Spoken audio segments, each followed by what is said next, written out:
Hello, and welcome to this week's MTV, where the word is return, to go back as to a former place.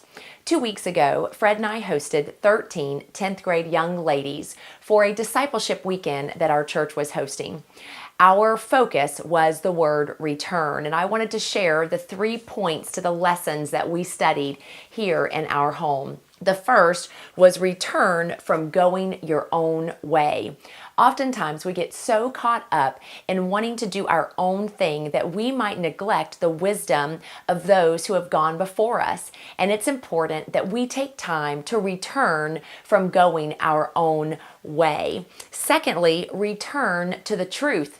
The truth is the foundation of our thinking, and it is important that we constantly are returning to the truth of who we are, the truth of who God is, the truth of who God has made us to be, the truth of who our company is. For me in Premier, and for those listening that are in Premier, it's the truth of the philosophy, the purpose, and the plan, that we're making sure that we hold true to the truth of the foundation of what we are all about, returning to the truth. In my spiritual life, it's returning to the truth of the scriptures, making sure that my thinking is founded on those truths.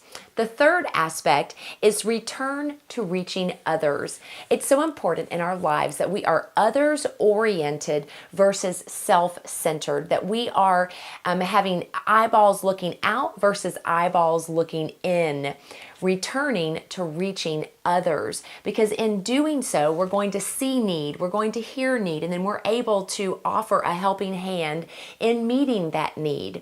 So it's important that we return to reaching others.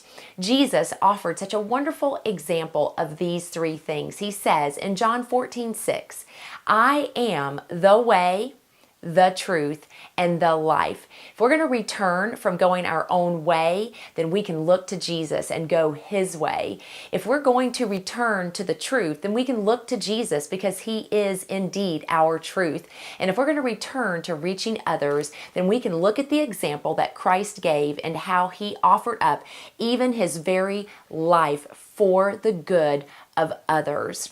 So this week, I want to challenge you, return from going your own way, return to truth, and return to reaching others as you go about interacting with those that God has placed in your path. And I will look forward to seeing you back here for our next MTV.